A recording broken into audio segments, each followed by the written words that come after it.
Hey there, this is the second half of lecture number 4.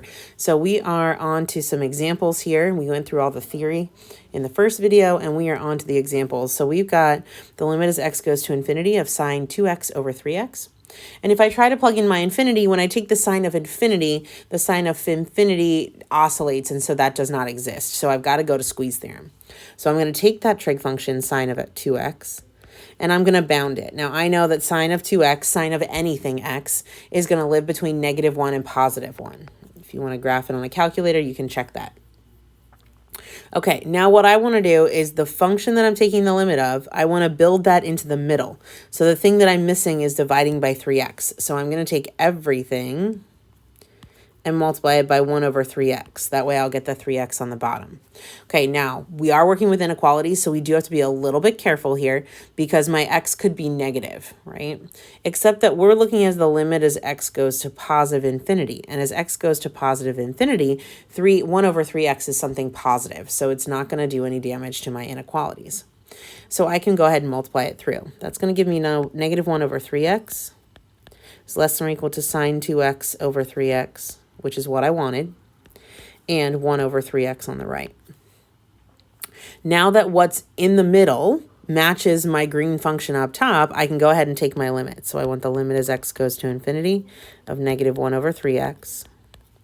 The limit as x goes to infinity sine x over 2x, over 3x, less than or equal to the limit as x goes to infinity of 1 over 3x. From here, I want to evaluate the two outer limits. So I want this one and I want this one. Now here's where you get to use your shortcuts from last section. So if I plug in infinity, this is -1 over infinity. And I get the middle. The limit as x goes to infinity, sine 2x over 3x. And on the right, that's 1 over 3 times infinity, or 1 over infinity. And what I know is that these are my cookies divided by everyone in the world. So these both go to 0.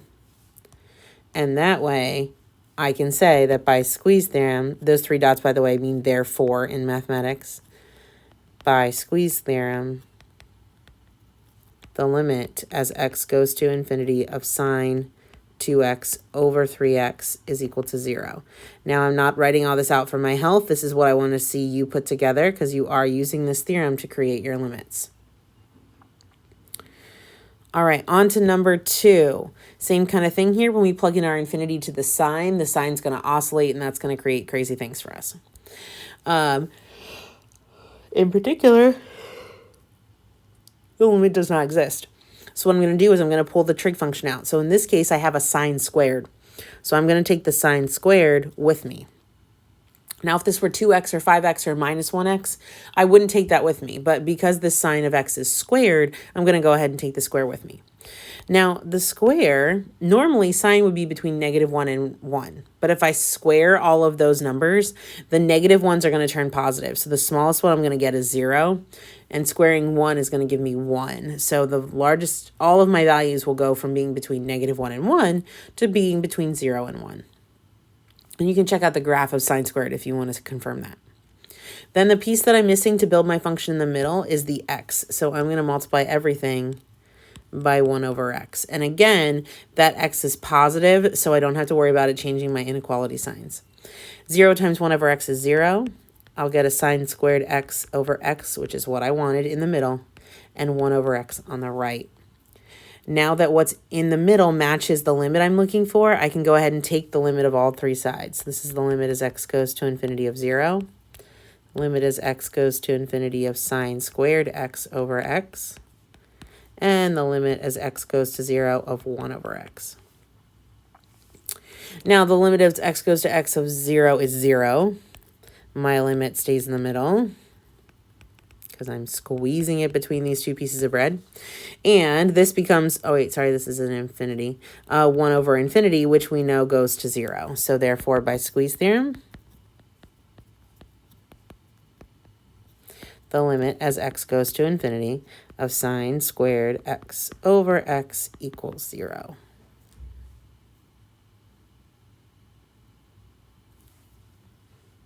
Okay, so you can kind of see the process. We're going to isolate that trig function, put it between 2 values, and then build our function. Then take our limits I make the decision of what the limit value is. In number 3, I have two trig functions, so I get does not exist twice. And when I take those two, I'm going to take them together, because if I take one and try to multiply it, I'm going to end up with something that's not going to work.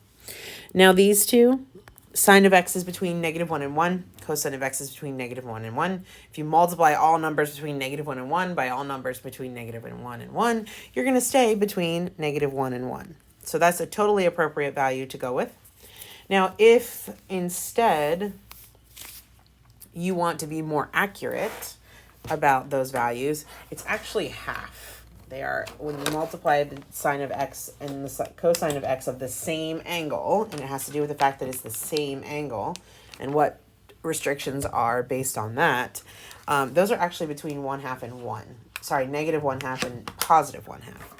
So either way is totally fine. I'm happy to leave it -1 and 1 because it's still a true statement. But I do need to multiply by 1 over the denominator to get what's in the middle involved here. Okay, now if we check our positive and negative situation, if I plug in a very large number into 1 over x times 1 minus x, the x is going to be positive, right? So take 100. And then you take 1 minus 100, and that's -99. And when you multiply 100 times -99, you get a negative number. So when I do this, I'm going to have to flip my inequality symbols. So what that means is that I keep my sine x, cosine x in the middle. I'm going to multiply through by that value. So -1 over x times 1 minus x, and 1 over x times 1 minus x. But instead of having less than or equal to symbols, I'm going to flip them the other direction. So this is going to be greater than or equal to. Okay. Now convention would have us rewrite it so that they're always less than or equal to, but that doesn't really bother me because the main thing here is the betweenness that we have. We want to be between two things. Oops, and I forgot to put this on the bottom. Let's fix that because we're distributing to all three pieces. Okay, now I have in the middle what I am trying to take the limit of, so I can go ahead and take my limits. So this is the limit as x goes to infinity, -1 over x times 1 minus x. The limit as x goes to infinity, sine x, cosine x, over x times 1 minus x. Greater than or equal to the limit as x goes to infinity of 1 over x times 1 minus x. Okay. Now let's evaluate those limits. So this is going to become -1 over infinity times 1 minus infinity is going to be negative infinity. The negatives will cancel and I'll get 1 over infinity. Okay. Which we know, of course, is 0. My limit in the middle stays the same.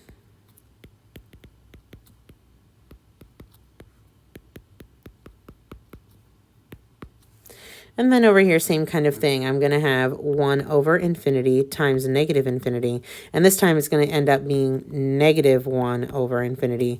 But when you divide that 1 by infinity, it's still 0. And therefore, by squeeze theorem, we get that the limit as x goes to infinity of sine x, cosine x, over x times 1 minus x is in fact 0.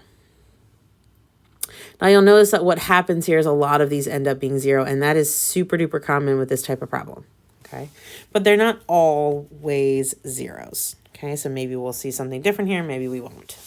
So let's take a look at this one. This one has some addition and subtraction in it. So again, if you plug in your infinity, when you take the cosine of infinity as you think about the limit, that value does not exist.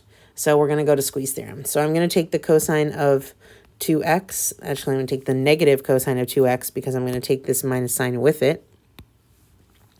And those two values, if you were between -1 and 1 and you take the opposite, you're still between -1 and 1. So negative cosine 2x, just the negative there just flips the negatives and positives around and you're still between -1 and 1. The signs change, the values don't.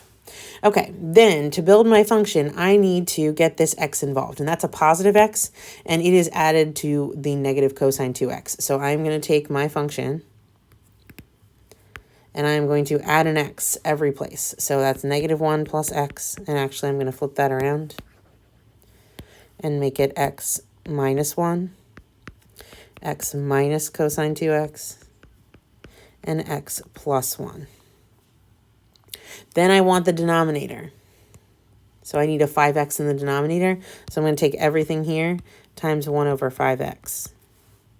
Or think about dividing it. Either way, whatever works for you. So this becomes x minus 1 over 5x, x minus cosine 2x over 5x, and x plus 1 over 5x. And then we can see that what I'm taking the limit of is the same function that's in the middle. Okay, and once that happens, I can take my limit. So this is the limit as x goes to infinity of x minus 1 over 5x. The limit as x goes to infinity of x minus cosine 2x over 5x. And the limit as x goes to infinity of x plus 1 over 5x. Now let's look at those two outer limits. Okay, we're taking the limit as x goes to infinity, and when you plug in infinity there, you're going to get infinity over infinity. This is straight from the last section, only now let's use our shortcuts. So now remember, we can use the shortcuts that says what happens, what do the powers look like? So what is the degree in the numerator? And the degree in the numerator is this, the highest degree is an x, in the denominator, the highest degree is an x. And when those match, the limit is the coefficients. So this is going to be 1 over 5. My limit in the middle is going to stay the same. And over here on the right, I've got the limit as x goes to infinity of x plus 1 over 5x. Well, the degree in the top and the bottom are again an x, so that balances, or the leading power. And so I get the coefficient, so that's 1/5 again. And so because they match, therefore by squeeze theorem, the limit as x goes to infinity of x minus cosine 2x over 5x is going to be 1/5. So that's typically how we get things that are not 0.